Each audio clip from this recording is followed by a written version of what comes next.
This is the rarest obtainable item in Oldschool Runescape. Only 11 players in the entire game have it on their accounts. It's called the Diamond Speedrun Trophy, and to get it, you have to complete all these quests with the fastest possible time. Now, you and I have likely completed this quest many times before, but this is very different. The Diamond Speedrun times require immense strategy and effort to obtain. For example, take Ernest the Chicken, a quest that's likely been completed millions of times. The current world record for this completion is 3 minutes and 40 seconds, and to get the diamond time, you need 3 minutes and 45 seconds. So there is not a lot of wiggle room for your mistakes. But if you manage to get the diamond time on all the 15 quests and talk to Eliza in Varrock Square, you can also have the rarest obtainable item in Oldschool Runescape. I love this kind of fun trivia, and it seems like I'm not the only one. The Oldschool Runescape wiki held their annual fun fact event where they put out a single piece of trivia every day for the month of December.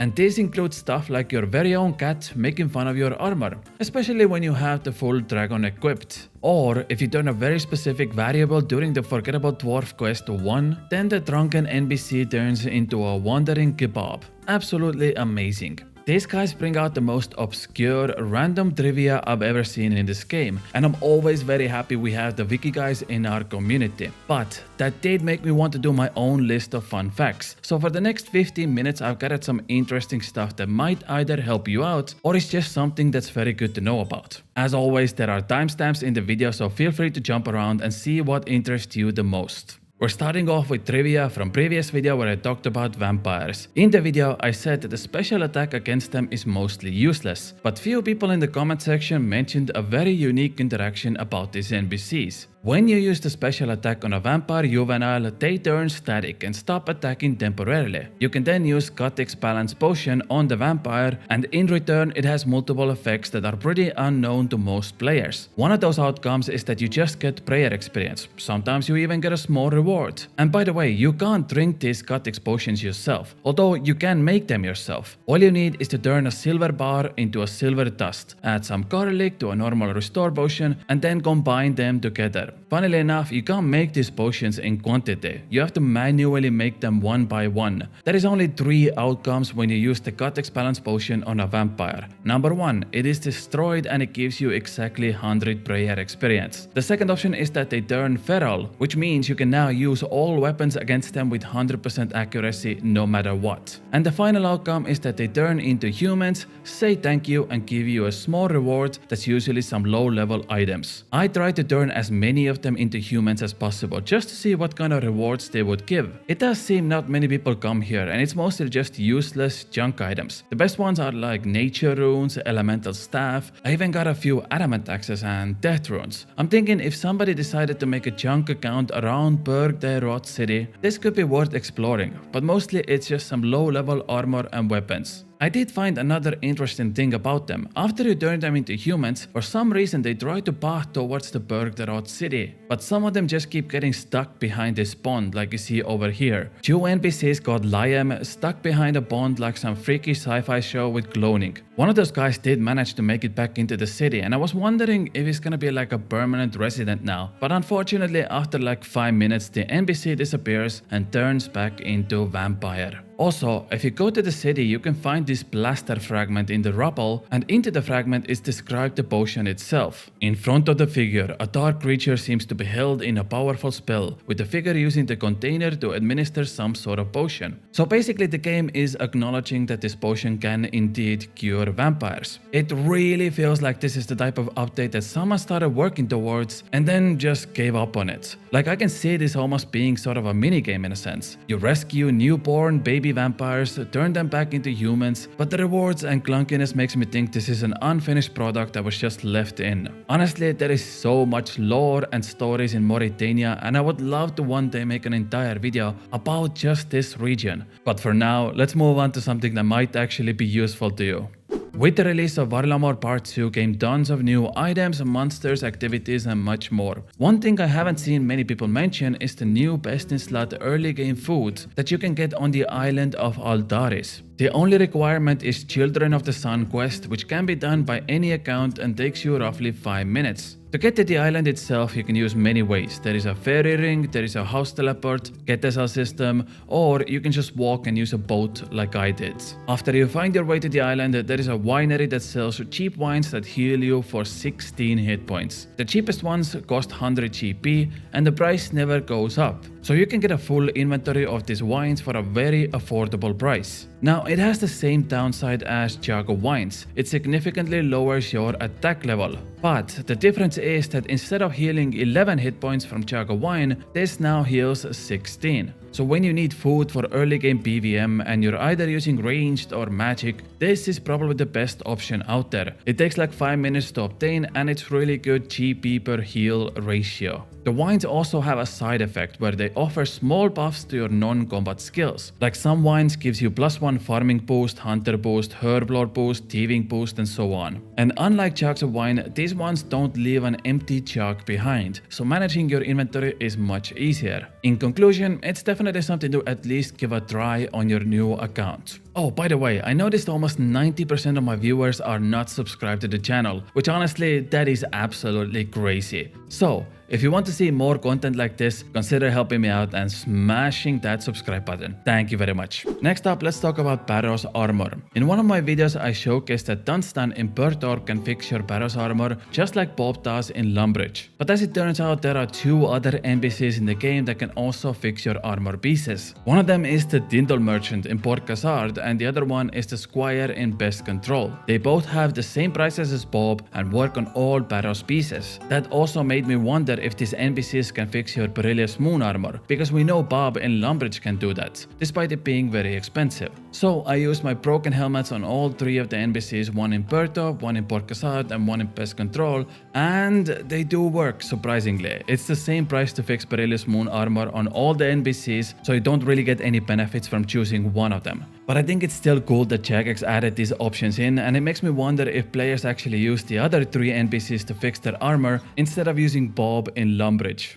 But okay, enough about fixing your armor sets, let's talk about bots. Currently one of the best moneymakers in Oldschool Runescape is botting. And by that I don't mean you should be scripting, I mean seeing what bots are currently doing and making money off that. Let me give you a good example. Blood shards used to be heavily botted in the game. In fact, it got so bad that the price of the item went from 14 million GP down to 5 million GP. But in May 2024, and I want you to remember this date because we're coming back to it again, Jaggy banned all the bots doing this activity. This meant that the bots who killed vampires and also the bots who were thieving the vampires were all gone now.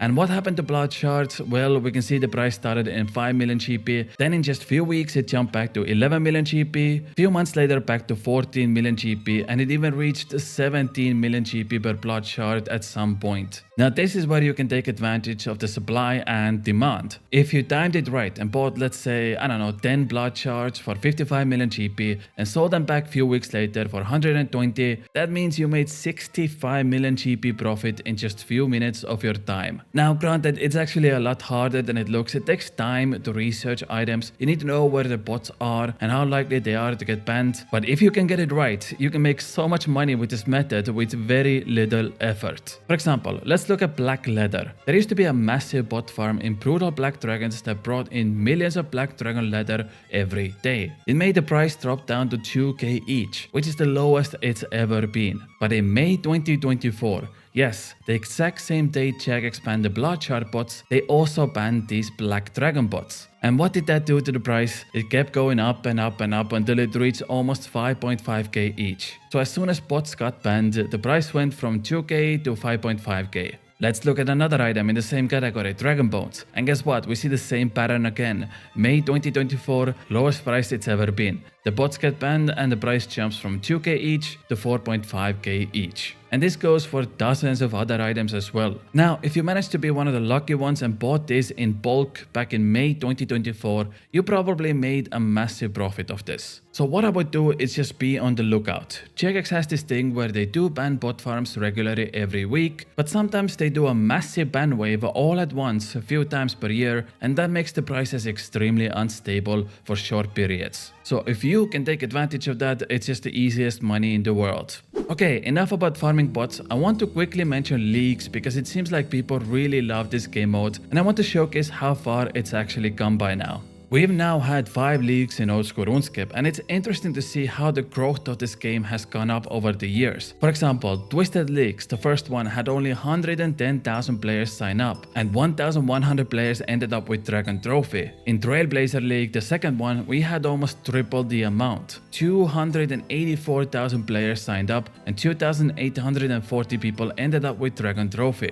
In Shattered Relics, we had a bit of a pushback, and only 179,000 decided to give it a try. But in Leagues 4, we made a massive comeback, and over 422,000 players decided to play this game mode, which is honestly absolutely massive. And we ended up with almost 13,000 players getting the Dragon Trophy. This is obviously because for the first time, Jagex lifted the restriction that only top 1% of players can get the Dragon Trophy. And instead now, you just needed to hit a static point threshold, and that made more people willing to grind for this trophy. And now, 1 year later, it seems like Leagues 5 has held up those numbers quite well, because currently 415,000 players have signed up for these leagues, and that is absolutely amazing number. I think it's without a doubt the most popular RuneScape game mode of all time, and it's probably going to stay that way as well. Here's hoping League 6 is going to be banger as well.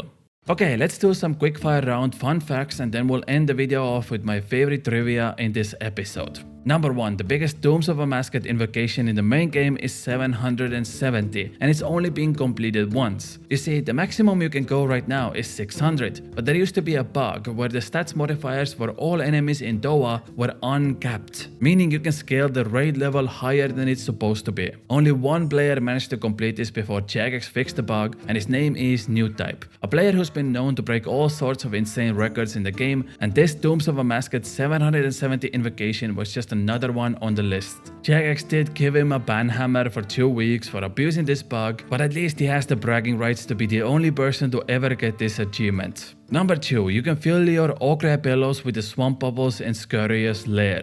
I don't know why I added this in, I just thought it was kind of funny. The classic let's bring assets over from one point to another, but yeah, if you ever need to fill your ochre pillows in Varrock, you can do that now. Number 3, there is an item called the Prayer Book that can be an alternative option to curing your poison or venom. Instead of needing anti-poison potions, it uses prayer points to cure your poison and venom. It could be really useful early game when you don't have those levels yet to make the potions or want to save some money. Number 4, if you're an Ironman, you can go to Ground Item plugin on RuneLite, find the ownership filter and set it to takeable. This will disable overlays for all items that you can't pick off the ground due to account restrictions. So if you're an Ironman, you don't see other people's items on the ground. It's very useful in crowded places where you only want to see your own ground items. Number 5, while we're on the topic of RuneLite plugins, there is a new one that just recently came out called Unbalanced Trade. And basically what it does is never allow you to accept trades that are not balanced. So if someone is quickly trying to scam you in the trade window, this plugin doesn't allow you to accept the trade if the price isn't even. Very useful and essentially removes the opportunity to get scammed through trade windows. And number 6, currently using Ensouled Bloodweld Head to train prayer,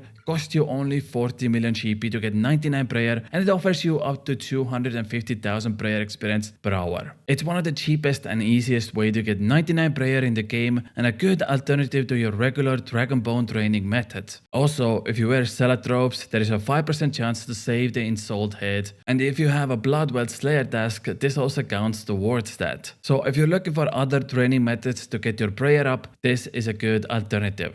There we go. Okay, I want to talk about one more thing before we end the video, and that is polls. Throughout the years, there's been so many questions that have failed by just a small margin. And if the wind blew in a different direction on that specific day, Oldschool Runescape would probably look a lot different today. So I want to show you my favorite polls that quite didn't hit the mark. Now keep in mind the threshold was lowered from 75 to 70% a few years ago, so if most of these things were polled today, they would already be in the game, at least by those standards. Number 1. If a world is full, players trying to log into will be placed into a queue rather than having to repeatedly log in until there is space. This was polled over 10 years ago and it got 70% yes votes, but unfortunately it didn't make it into the game. Number 2. Should the Armadillo crossbow be graphically reworked? This was a poll in 2014, it got over 74% yes votes, and honestly it looks kinda banger. It definitely has that unique style, and I wonder if it was polled today, would it pass or not? What do you think about this design? Do you think the OG Armadillo crossbow is better, or would you swap it out?